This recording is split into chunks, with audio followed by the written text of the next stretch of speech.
je vais te dire honnêtement, Fanny, je ne l'aime plus, d'accord? Mais c'est une personne que je respecterai toujours toute ma vie et qui restera toujours dans mon cœur toute ma vie parce que c'est une personne que j'estime énormément. Mais elle se confie à moi. Et du coup, quand j'ai appris que Jessie avait pécho Fanny, ça m'a un peu brisé le cœur, on va dire. Genre du fait qu'elle fasse ça, genre ça m'a vraiment blessée.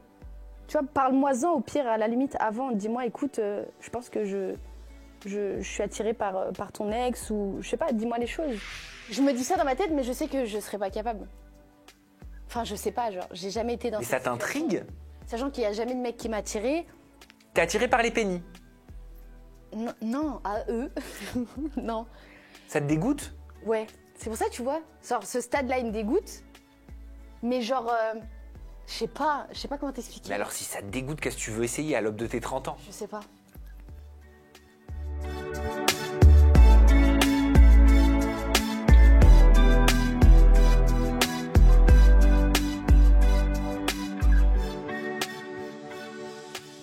Ne retiens pas tes larmes. Tes larmes. Tu Je veux vais le pas solo du pleurer, ghetto? t'inquiète pas. Non, t'inquiète pas. Pleurer, ça fait du bien. C'est toi, tu vas pleurer, Mais non, sache-le. mais tu chantes? Non, je chante pas. Arrêtez de dire ça, je ne chante pas. Si, Nani, tu chantes sur TikTok. Oui, sur TikTok. Et alors? Mais pour le plaisir. Tu chantes sur TikTok et tu chantes pas avec Samzira. Je suis pas une chanteuse. Et Je alors? peux pas chanter comme ça, tu me prends au dépourvu. C'est pas possible. Bon, tu veux pas chanter? Non. On commence pas par la chanson. Non, Ok. pas du tout. Je te disais, ne retiens pas tes larmes. J'adore cette chanson d'Amel Bent, mais c'est parce que tu me disais que tu étais sensible. Oui, c'est vrai, je suis hyper sensible. Je le suis moi aussi. Et ça fait très longtemps qu'on s'est pas vu, ma petite Nani. 8 ans, exactement. 8 ans. Une petite Nani devenue une femme. Oui, Je t'ai connue baby exact. et je te vois aujourd'hui the boss. Tout à fait. On essaye, du moins on essaye. Ah mais attends, t'es une DJ internationale, tu cartonnes, t'es partout, t'es aux quatre coins du monde, tu viens d'arriver de Guadeloupe où t'es parti juste 2 jours pour mixer, Exactement. 8 heures d'avion aller, 8 heures d'avion retour. C'est les stars du DJing ça normalement, non? J'essaye, du moins, j'essaye, mais en tout cas c'est kiffant, tu sais, de voyager un peu dans le monde en tant que DJ, c'est super kiffant. Et je m'en souviens, il y a 8 ans, tu m'en parlais, c'était il y a 8 ans notre interview. Tu étais en compagnie de Fanny à l'époque. Oui. On avait fait une interview à 3. Je t'ai jamais rencontrée toute seule encore. Non, jamais, c'est la première fois. C'est la première fois. Et tu me parlais déjà de ton appétence pour la musique, pour ce projet de DJing, etc. Et te voir le concrétiser avec succès, je trouve ça très beau. C'est vrai que tu m'as connue dans mes tout débuts où j'avais envie de me lancer dans ça et que j'arrivais pas, justement, parce que j'avais pas le courage de faire ça. J'avais peur, du moins. Et aujourd'hui, je suis là, quoi. Nani, étant donné que ça fait 8 ans qu'on ne s'est pas vu, je te propose de faire un petit récap de qui tu es, d'où tu viens. Ça aussi, c'est une chanson d'Amel Bent, Ok. décidément. Portugaise. Oui, ça exactement, portugaise. 2 parents portugais immigrés? Oui, mes C'est 2 ça. parents sont portugais et ils sont arrivés en France il y a 30 ans. Il y a 30 ans. Tu sais pourquoi ils sont arrivés en France? Parce que la vie était compliquée au Portugal, donc forcément ils sont venus pour trouver une vie meilleure en France. Et donc tu parles portugais? Je parle couramment portugais, oui. Vas-y, switch en portugais. Se quiser, je posso falar português, não há problema. Je peux parler portugais sans aucun problème. Voilà, exactement. Ouais, Ça ouais. veut dire exactement ça. Je suis un réverso et Incroyable. non pas réversible. Ça, c'est dans l'intimité. Donc, tes parents sont immigrés, ils sont venus donc en France pour le travail. Et tu as un lien particulier avec ta maman depuis très jeune et ton papa, jusqu'au jour, si je me souviens bien, où tu fais quelque part ce mot que j'aime pas, cette expression qui est le coming out Oui. auprès de tes parents. Et là, pour la première fois, tu ressens quelque chose que tu n'avais pas ressenti Oui. vis-à-vis de c'est ça. Oui, exactement. Ça a été très compliqué pour moi. J'ai été très proche de ma mère, mais surtout de mon père quand j'étais plus jeune, parce que je faisais du foot et c'était un peu sa passion, donc il était tout le temps derrière moi. Mais c'est vrai qu'au fur et à mesure des années, j'ai plus été proche de ma mère que mon père. Mon père est quelqu'un de très éteint. Il ne s'exprime pas beaucoup. D'ailleurs, il ne s'est jamais exprimé sur le fait que j'aimais les femmes. Et ça pose un peu problème dans ma vie, mais j'essaye de ne pas faire attention à ça. Et ma mère, ça a été très dur parce que je ne lui ai pas parlé pendant 1 an et demi quand je lui ai fait mon coming out. J'ai dû la bloquer sur mon téléphone parce qu'elle m'insultait énormément du fait que j'aime les femmes. Mais au fur et à mesure du temps, elle a pu comprendre, d'ailleurs grâce à ma relation avec Fanny, que j'étais heureuse comme ça et comblée. Et du coup, aujourd'hui, elle l'accepte et ma relation avec elle est meilleure. Je t'ai connu, tu étais un bébé, aujourd'hui tu es à l'aube de tes 30 ans Oui. et tu viens de me dire, c'est un sujet que j'ai toujours pas abordé avec mon père, Oui. ça te gêne? Alors, Aujourd'hui, je te dirais pas que ça me gêne, mais il y a quelques temps, oui. Parce qu'aujourd'hui, je fais plus attention à ça. Il y a ma mère qui me donne assez d'amour. C'est bizarre de dire ça, hein, mais j'ai appris à vivre sans que mon père me dise quoi que ce soit aujourd'hui, donc je fais plus attention à ça. Ça veut dire quoi? Ça veut dire que vous n'avez plus de rapport avec ton papa? On n'a plus du tout de rapport avec mon père. On se parle, hein, on rigole ensemble, etc. Mais il n'y a pas d'intimité, comme j'ai avec ma mère. D'accord. C'est-à-dire que si demain j'ai besoin de parler, je sais que je ne parlerai pas à mon père parce que je sais pas, il s'exprime pas, il dit rien. C'est ça le pire, c'est qu'il commente rien, il dit rien, il parle pas, il fait rien. Et le sujet de ton orientation, c'est donc un sujet que vous n'avez jamais abordé? Jamais abordé ce sujet avec mon père. Il le sait. Il le sait très bien. Il est susceptible de voir cette vidéo? C'est possible, mais j'ai aucun complexe à ce qu'il voit cette vidéo. Qu'est-ce que tu aimerais lui dire? J'aimerais lui dire qu'il peut s'ouvrir, qu'il peut me parler. Je suis là, je suis sa fille. Je suis censée écouter ce qu'il dit, ce qu'il a à me dire. Il est censé me donner des conseils sur la vie aussi quand j'ai besoin. Et je l'aime malgré tout. Ce rapport, il te manque? Ce rapport père-fille? C'est vrai que ce rapport, il me manque parce que j'ai été vraiment très proche de mon père quand j'étais plus jeune et que je faisais du foot. Il venait tout le temps aux entraînements avec moi. Il venait tout le temps à mes matchs. Il était là, quoi. Il était présent. Il me donnait des conseils sur tout. Et aujourd'hui, il n'y a plus rien. J'ai l'impression il est éteint, quoi. Vraiment éteint. Tu disais, je suis très content pour toi que ça y est, ça a été bien accepté par ta maman, ton orientation, mais que tu as passé une période difficile où tu as dû la bloquer pendant 1 an et demi parce qu'elle t'envoyait beaucoup d'insultes. On oublie en tant qu'enfant, en tant que fille. Alors je vais te dire une phrase, c'est que je pardonne mais je n'oublie pas. C'est-à-dire que je lui ai pardonné, je l'aime de tout mon cœur, mais je n'oublierai jamais ces mots. Jamais. Ces mots, ils résonnent encore en toi? Ces mots, ils résonnent en moi et c'est quelque chose qui m'a énormément blessée et c'est quelque chose qui m'atteint encore aujourd'hui, je pense, du fait que j'ai pas confiance en moi, du fait qu'il y a des choses que... Comment t'expliquer? J'ai pas confiance en moi et j'aurais aimé qu'elle soit là à ce moment-là pour me rassurer, me dire des choses qui font que j'ai confiance en moi. Et j'essaie de travailler sur ça, mais c'est très, très compliqué. Je peux te demander quels étaient ces mots? Oui, tu peux. C'est vraiment très hard. Hein. C'est sale lesbienne de merde. Enfin voilà, des mots, j'en passerai les détails, mais très hard. T'en pleurais? Et oui, vraiment, j'en pleurais énormément. Ça a été très très compliqué. Mais justement, pour pas souffrir plus, j'ai dû la bloquer. Tu l'as vécu comment, ce blocage? C'était très dur. En fait, si tu veux, moi je suis quelqu'un, quand il y a quelque chose qui m'atteint dans ma vie, j'essaye de ne plus y penser et de le mettre dans un coin de mon cerveau. C'est-à-dire qu'aujourd'hui, je ne saurais même plus te dire les détails qui m'ont touchée, mais je sais que sur ma vie d'aujourd'hui, ces détails-là, ils m'atteignent. Mais je ne saurais plus te les dire. Et tu as posté un message sur TikTok, un petit peu flou. Tu as dit, si tu aurais été là, tu m'aurais dit, ma petite, souris et lève la tête, tu me manques. Là, par contre, je suis très susceptible de pleurer parce que c'est un mot pour ma grand-mère. C'était vraiment toute ma vie, ma grand-mère. Et elle est décédée en 2013. D'accord. Voilà. Mais cette personne-là, c'est une personne, je sais que si aujourd'hui je lui avais dit que j'aimais les femmes, elle aurait accepté, elle m'aurait pris comme je suis. Et malgré qu'elle ne montrait pas ses sentiments, je sentais que sa présence était importante pour moi. Tu t'es rattachée à cette grand-mère pendant les périodes difficiles, même si elle n'était plus là? Oui.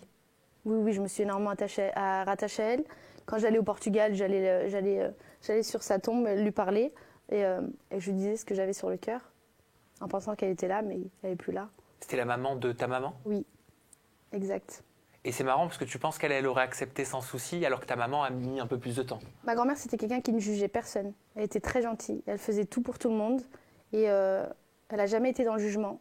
Elle ne montrait pas ses sentiments, mais on savait qu'elle nous aimait, malgré qu'elle ne montre pas ses sentiments. C'était dans ta première expérience télé, à l'époque dans la Villa des Cœurs Brisés, que tu rencontres Fanny, oui. Avec qui tu partages une relation pendant plusieurs années. Oui. Quand même. Une relation intense, hein? Une relation très intense. Comment tu la décrirais avec du recul, cette relation? Une très belle relation, avec beaucoup de respect, d'amour, de bienveillance. Et voilà, je pense que c'est les mots exacts. Il y avait une demande en mariage? Il y a eu une demande en mariage. C'était qui? C'est moi qui lui ai demandé en mariage. Et quelle était la réponse? C'était oui. Donc on devait se marier. C'est d'ailleurs la seule personne que j'aurais pu marier dans ma vie. Après, je ne sais pas de quoi est fait demain, bien sûr, mais de base, j'étais contre le mariage.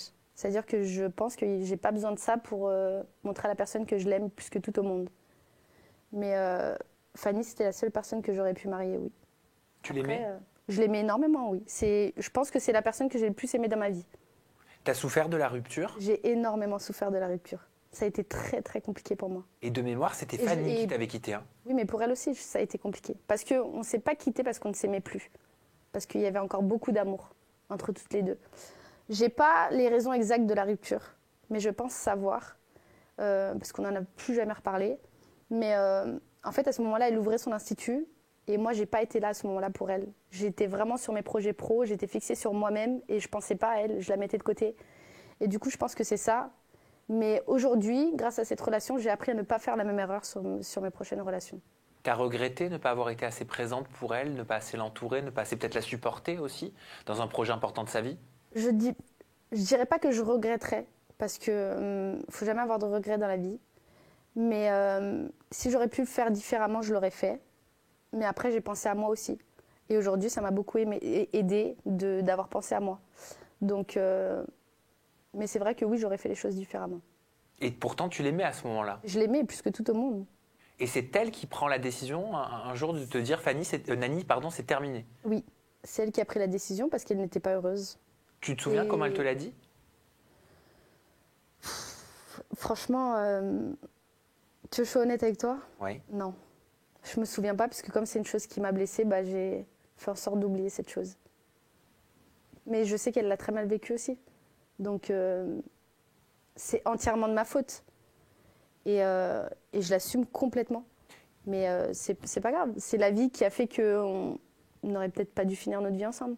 Et le contact, il a été rompu au moment de la rupture, justement, complètement? Oui. Vous n'êtes plus vus? Non. Plus vu, plus appelé, rien. C'est dur, non? Ça a été très dur.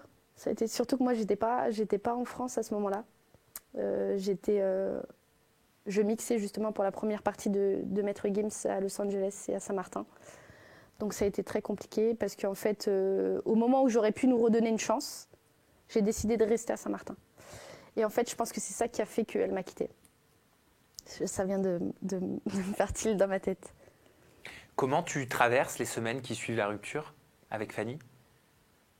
Je les traverse mal, mais j'étais bien entourée. J'étais très bien entourée, donc j'avais pas le temps de penser à ça. Mais quand je suis rentrée en France, là, ça a été plus que dur. Ça a été très, très dur. Mais après, je me suis vite remis en couple après. Donc, je ne sais pas si j'ai eu le temps de faire le deuil de cette relation. Qu'est-ce qu'on ressent, Nani, pour une personne qu'on a aimée fortement, comme Fanny, tu l'as aimée, et comme elle t'a aimée, que des années sont passées par là, mais qu'on est deux personnalités publiques, et qu'on se voit parfois, même sans le vouloir, sur les réseaux sociaux, au travers de stories? Bah, aujourd'hui, ça me fait plus rien. Mais au début, ça a été dur, surtout quand j'ai appris qu'elle était en couple avec une personne aussi publique, qui était d'ailleurs une connaissance avec qui je parlais. Jessie? Oui, exactement. Tu la connaissais? Je la connaissais, oui. On s'échangeait quelques messages parce que je connaissais son ex. C'était une amie à moi, son ex. Donc on se parlait, tu vois, de temps en temps. Vous vous disiez quoi?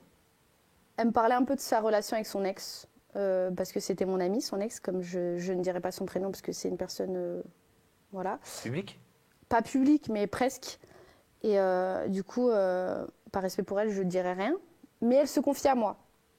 Et du coup, bah, quand j'ai appris que Jessie avait pécho Fanny, bah, ça m'a un peu brisé le cœur, on va dire. Pourquoi ça t'a brisé le cœur? Parce que je me suis dit que enfin, elle se confiait à moi, donc genre du fait qu'elle fasse ça, genre ça m'a vraiment blessée. Tu vois, parle-moi-en au pire, à la limite, avant, dis-moi, écoute, je pense que je suis attirée par ton ex, ou je sais pas, dis-moi les choses. Même si on n'est pas proche de dingue, on n'était pas vraiment, on n'était pas proche, c'était pas mon ami, mais c'était une connaissance. C'est-à-dire, du moment où elle se confie à moi sur son ex, c'est qu'il y a vraiment, il y a quand même un petit lien d'amitié, tu vois. Donc, ça, je l'ai mal pris, mais je lui en veux pas, je suis pas rancunière. Mais voilà, c'est pas mon ami, c'est pas, je leur souhaite pas de malheur, je leur souhaite tout le bonheur du monde, mais Mais tu penses qu'au moment où Jessie se confiait à toi, elle avait déjà des idées en tête par rapport à Fanny? Elle avait déjà une attirance? Je sais pas du tout. Je sais absolument pas. Tu as dû te la poser cette question. Ah oui, je me pose cette question, bien évidemment, mais je ne sais pas. Et j'aurai jamais la réponse. Ouais, mais c'est combien de temps après que tu découvres qu'elle est en couple avec Fanny, avec ton ex? Quelques mois après. Quelques mois après. Comment tu réagis?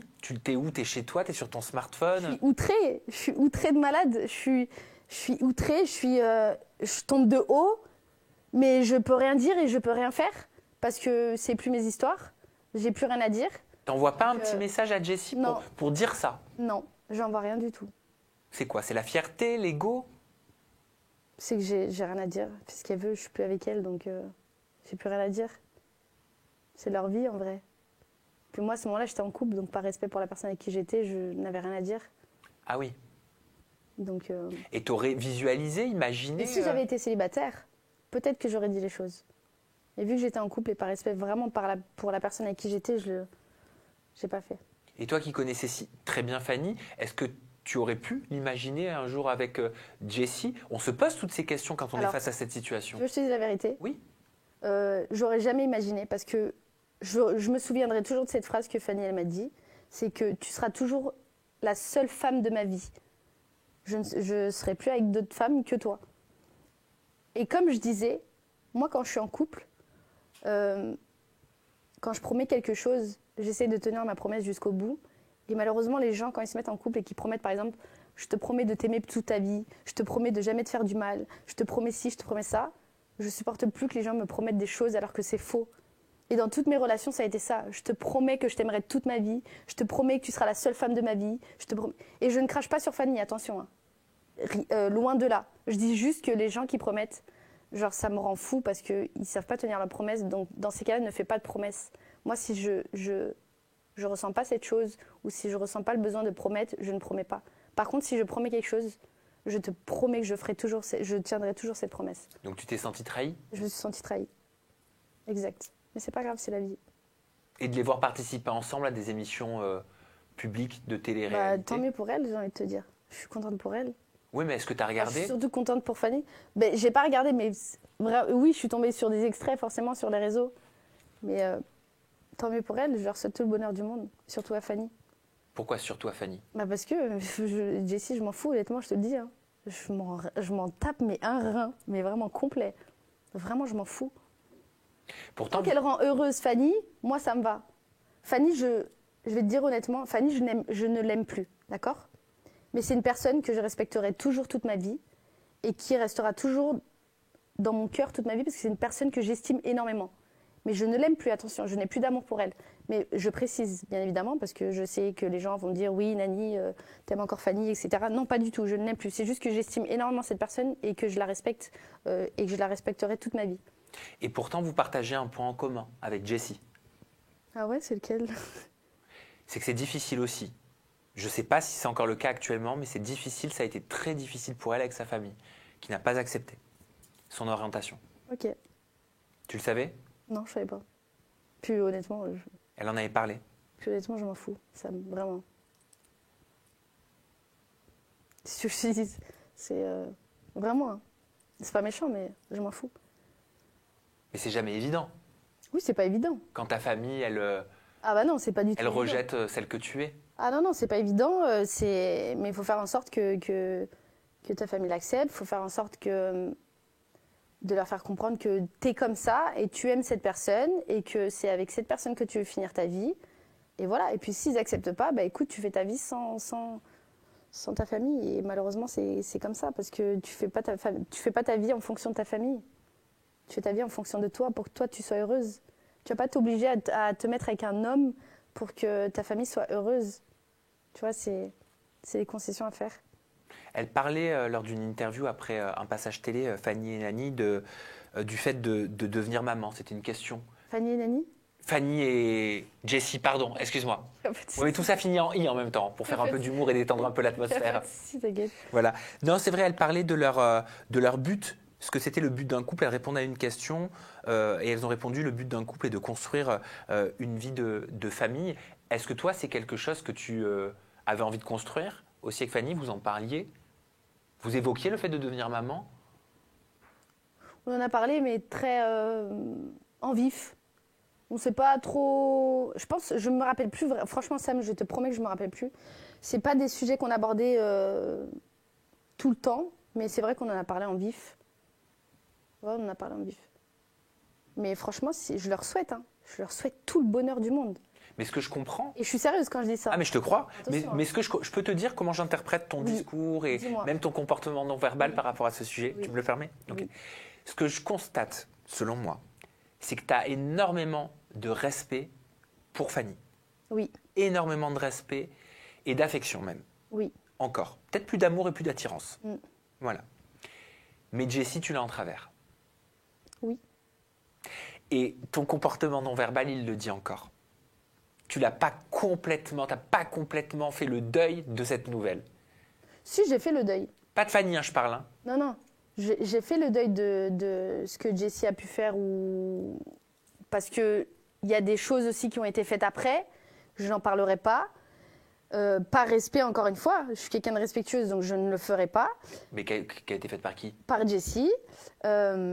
Mais je souhaite aucun mal. Mais oui, mais alors c'est pour ça que je le sens dans ton comportement. Il y a quelque chose, peut-être que tu dis pas, mais il y a quelque chose qui se ressent Ah oui. vis-à-vis de Jessie quand on parle. Il y a eu une action qui t'a pas plu? Ah oui, total. Mais le pire dans tout ça, c'est que dans cette action-là, moi j'étais présente et je ne l'ai pas envoyé. Je ne dirais plus rien. Ah ouais, mais là, Bah ouais, mais je peux pas. c'était en soirée? Ah non, pas du tout. Je dirais plus rien. Mais voilà, tu vois. Peut-être qu'un jour je te le dirai, mais là je préfère rien dire. Parce que j'ai pas envie de rentrer dans les détails. Elle t'a dit tes 4 vérités, ça t'a pas plu? Non, pas du tout. Si je te dis que j'ai été là pour elle, c'est qu'elle m'a pas dit les 4 vérités.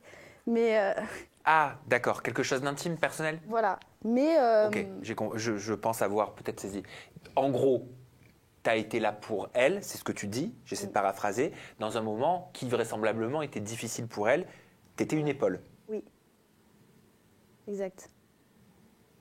D'accord. Et donc tu te sens d'autant plus trahi. Oui. Mais c'est moi, je suis bête. Parce qu'au lieu de l'envoyer chier, j'ai été là. Mais comme j'ai un cœur énorme et que j'essaye de ne faire de mal à personne, bah j'ai été là, quoi. Mais au final, je regrette. Et encore, pendant des années, j'ai fermé ma bouche. Mais là, je suis avec toi, donc je me dis, allez, sois toi-même, Nani, et parle de ce que tu as sur le cœur. Donc là, vraiment, j'ai le cœur ouvert avec toi, complet. Je te dirais tout. Enfin, à part ça, mais... Oui, à part ça. Mais t'as compris. Mais pas vraiment. Mais encore une fois, parce que je la respecte. Alors que je pourrais ne pas la respecter. Est-ce qu'elle était avec Fanny à ce moment-là? Bien sûr. Bien sûr. Elles se sont séparées, tu les as rabibochées. Je sais pas. Bon, ok, je respecte. Ok. Mais c'est vrai que j'ai eu des... C'est frustrant, oui, je sais. Ouais, c'est ma curiosité, pardon. Je comprends. Je comprends. À ta place, j'aurais fait pareil. Ok, mais donc j'avais bien interprété ce côté un peu électrique que tu avais. Oui. Ok, parce que ça se ressentait en vrai. Hein. Et toi, Moi, tu sors d'une relation, non? je sors d'une relation, oui. Une relation qui a duré 4 ans? Une relation qui a duré 4 ans. Une personne incroyable qui m'a respectée jusqu'à la fin, qui m'a fait beaucoup évoluer, qui s'appelait Jessica aussi. Oh bah dis donc. Quelle cohérence. Mais c'est une personne, on s'est quittés en bons termes, c'est-à-dire qu'on ne s'aimait plus toutes les deux. Donc elle m'a annoncé l'été dernier qu'elle m'aimait plus. Tout ça en me disant, je t'aime plus, mais tu es une personne exceptionnelle, une personne incroyable, une personne gentille, donc c'est super frustrant. Mais au fur et à mesure du moment où elle m'a dit qu'elle m'aimait plus, j'ai compris, en fait, que moi, c'était plus de l'attachement que j'avais en cette personne, de l'attachement et De l'habitude. de l'habitude, la routine, etc. Et je me suis rendu compte que, au final, moi, c'était pareil pour elle. Je ne l'aimais plus. Donc au final, on s'est quittés en bons termes.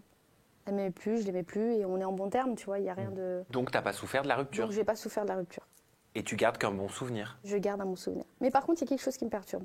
C'est quoi? Que toutes mes relations se terminent au bout de 4 ans. Et ça, j'ai une malédiction, je pense. Je ne comprends pas. Ah, t'arrives pas à passer le cap des 4 ans? Je n'arrive pas. Et t'as envie de rencontrer quelqu'un? Là, t'es célibataire depuis combien de temps? Bah, officiellement... Attends, officieusement, ça veut dire quoi déjà? Officiellement, je suis célibataire depuis 5 mois, mais officieusement depuis août dernier. C'est comme ça qu'on dit, là? C'est comme ça qu'on dit. Tu fais des petites rencontres? Non. Tu fais des petits plans? Non, non plus. Aux quatre coins du monde? Ouais, mais non. C'est vrai? Ouais, non. Quand je fais des lives TikTok, il y a une fille que j'aime bien, mais il n'y a rien, tu vois. Il y a une fille que j'aime bien, mais il n'y a vraiment rien. Genre, on ne parle pas en privé, genre, il n'y a rien, tu vois. Mais je pense que si je parlerais en privé avec cette personne, je pense que ce serait genre un coup de cœur, genre à la limite, comme j'ai eu pour Fanny, tu vois. D'accord. Genre vraiment. T'es intense, hein, toi, hein? Ah, mais intense de ouf. Ah Et ouais. je suis hyper sincère, genre. Et je sais que probablement, si je rencontre cette personne et que si je vis quelque chose avec elle, genre ne serait-ce qu'une journée, je pense que, tu vois, après on s'est déjà embrassé en soirée avec cette personne. On s'est déjà vu, à une soirée TikTok et tout, on s'est embrassé en soirée. Mais genre, je sais que, enfin, je sais pas comment t'expliquer, genre c'est hyper bizarre ce que je ressens dans mon cœur. Tu te fais souvent draguer? Oui. Sans aucune prétention, attention. Tu te fais souvent draguer en vrai? On va commencer par en vrai, genre quand tu es en déplacement pour le travail, etc. Oui. En soirée, quand tu taffes. Oui, et c'est hyper, comment on dit, c'est hyper... Valorisant? Valorisant. Par les femmes comme par les hommes. Ah, par les femmes comme par les hommes? Oui. Et c'est valorisant aussi par un homme? Peut-être moins, je pense. Je sais pas en vrai. Tu trouves plus valorisant le regard d'une femme qui te drague? Oui. Il y a une différence dans l'approche entre une femme qui va te draguer et un homme qui va te draguer? Oui, un homme, c'est direct. C'est... Putain, t'es belle, t'as pas un numéro, c'est direct. Mais qui sont cool. Pardon, Non mais... c'est tellement pas d'éthique. Ouais, c'est vrai, c'est hyper frustrant, genre c'est pas du tout attirant, tu vois. Mais quand c'est une femme, genre, tu sais, jeu de regard, eyes contact et tout, genre c'est mignon, quoi. Tu vois, C'est tu plus ressens intense. Ouais, c'est intense, tu ressens qu'il y a une connexion. Alors que mec, non. T'as déjà été attiré par un mec? J'ai jamais été attirée... Enfin, non, j'ai jamais été attirée par un mec. Bah ouais, j'ai le souvenir, hein, que tu m'en parlais il y a 8 ans, tu me disais, mais alors moi, mais non, quoi. C'est Non. no way. Mais tu vois, regarde, dans 2 jours, j'ai 30 ans. Et je me dis, pourquoi pas, genre. C'est pas vrai. Ouais, je sais pas, c'est bien. Ah non, Nani. Ah non. Ok, je retire ce que j'ai dit, c'est Ah bon. non, Nani, pas toi. Je retire, c'est bon. Ok, je retire. Mais pardon, tu fais ce que tu veux. Non, mais c'est bon. Tu fais ce que tu veux. Mais pour moi, c'est. Enfin, pour moi, c'est comme si t'étais hétéro, genre. Tu vois ce que je veux dire? Oui. Tu Mais vois? en vrai, je me dis ça dans ma tête, mais je sais que je serais pas capable. Enfin, je sais pas, genre, j'ai jamais été dans Mais cette ça situation. t'intrigue? Sachant qu'il y a jamais de mec qui m'a attiré. T'es attiré par les pénis? Non, non, à eux. Non. Ça te dégoûte? Ouais. C'est pour ça, tu vois, genre, ce stade-là, il me dégoûte. Mais genre, je sais pas comment t'expliquer. Mais alors, si ça te dégoûte, qu'est-ce que tu veux essayer à l'aube de tes 30 ans? Je sais pas. Moi, si ça me dégoûte une petite vrai, huître, bah, je vais pas y goûter. À vrai dire, j'ai pas de réponse à te donner à ça, genre, je sais pas. Moi, ça me dégoûte pas, hein. Ah bah oui, bah toi, non, ça c'est sûr. C'est marrant que tu te poses toutes ces questions. Je me pose 40 000 questions. Mais peut-être parce que j'arrive à 30 ans, tu vois. Peut-être parce que dans 2 jours, j'ai 30 ans. Donc je me pose 40 000 questions. Mais c'est peut-être juste des questions. Et la solitude, Oh non, m'en parle pas, ça c'est tu le vis horrible. comment? Je le vis super mal. Je le vis super mal parce que, au-delà de ce que je peux montrer physiquement, et au-delà de tout ça, je suis quelqu'un, j'ai pas confiance en moi. On ne dirait pas comme ça, hein. Pas du tout. Mais genre vraiment, par exemple, tout à l'heure quand je suis arrivée, tu m'as dit t'es très belle, etc. Ah ouais. Je prends ton compliment, mais ça me gêne. Mhm. Parce que j'arrive pas à me dire justement que je suis belle ou que je peux attirer des personnes ou que j'arrive pas à prendre les compliments des gens. Ouais, c'est super bizarre. Mais ça me frustre, hein, tu sais. Vraiment, genre. Tu voyages beaucoup toute seule. Non, pas beaucoup. J'ai fait un voyage il y a pas longtemps toute seule qui m'a fait énormément de bien. Et j'ai beaucoup appris sur moi-même. Mais quand je me retrouve toute seule, j'angoisse. Je suis angoissée. Je sais pas ce que je dois faire. J'arrive pas à aller au restaurant toute seule. J'arrive pas à aller au cinéma toute seule. Et j'aimerais pouvoir le faire. Mais je n'arrive pas. C'est J'arrive pas à aimer. génial. Je sais, mais j'arrive pas Ah, à c'est aimer la génial. solitude. Et j'aimerais. Tout le monde me dit que c'est cool, c'est trop bien et tout. Quand t'apprends à t'aimer, non, j'arrive pas. Tu penses que c'est parce que tu t'aimes pas? peut-être. J'ai pas de réponse. Tu as beau me poser toutes les questions du monde sur ça, j'ai pas de réponse à te donner. Wait and see. Ouais, je sais pas. C'est quoi les projets là? Mes projets, j'ai une marque de vêtements. Ouais, qui s'appelle Donc Be Brave. Be Brave, ok. Be Brave, ça veut dire sois courageux. Donc j'ai créé cette marque parce que j'estime que dans la vie, il faut toujours avoir du courage pour faire quoi que ce soit. Et donc, vraiment, ce que je fais sur cette marque, donc j'ai beaucoup de prototypes, beaucoup de modèles, etc. Mais principalement le boarding pass. Boarding pass, c'est-à-dire que c'est dans le dos, genre il y a un boarding pass, par exemple Charles de Gaulle, Los Angeles, Charles de Gaulle, Miami, etc. Ah, ok. Ok. Des destinations. Voilà, des D'un destinations. point A à un point B. Voilà, donc tous les gens qui ne peuvent pas voyager financièrement, ils peuvent voyager à travers mes t-shirts. Donc, D'accord. c'est ça que j'ai fait. Ensuite, je suis DJ, comme tu sais. Je mixe un peu partout. Donc là, hier, j'étais en Guadeloupe pour un festival de la Pinky Bloom qui représente la femme, les femmes malades, etc. Et j'essaie de voyager par rapport à mes sets de DJ, etc. Tu vois. Mais c'est génial et ça marche bien. Oui. Ça marche même très bien. Et est-ce qu'on aura la chance, l'opportunité de te revoir dans une télé prochainement? Alors, je sais pas. Peut-être, peut-être pas. Mais c'est vrai que pourquoi pas refaire une télé. T'es pas contre? Je suis pas contre parce qu'on m'a toujours connue avec Fanny. Et j'aimerais bien me retirer de cette image-là, tu vois. C'est pas Nani Fanny, genre Fanny Nani. Genre ça me saoule, tu vois. Ah non, c'est Fanny Jessie. Voilà. Donc moi, ça me saoule que les gens ils me voient comme ça, tu vois. J'ai envie vraiment qu'ils voient la personne que je suis réellement, toute seule, moi-même. Nani. Voilà. Ou Mélanie. Non, Nani. Nani. Oui. Ah oui, tu veux pas qu'on t'appelle Mélanie? Non. Ok, allez, Nani. Mélanie, ça n'existe plus pour moi. Pourquoi? Parce que c'est une période dans ma vie où j'étais pas moi-même, où à l'école, quand j'étais plus jeune, on me respectait pas. On me disait toujours le garçon manqué, le ci, le ça. C'est quelque chose qui m'a beaucoup touchée. Donc j'ai pas envie qu'on m'appelle Mélanie, vraiment. Mélanie, Non, c'est l'ancienne vie, Nani, c'est la nouvelle. Voilà, exact. Qu'est-ce que je peux te souhaiter? Souhaite-moi tout le meilleur du monde. Souhaite-moi de trouver l'amour de ma vie. De trouver genre vraiment un coup de cœur, tu sais, où tu as des papillons comme ça dans le ventre et que genre tu vis un amour intense.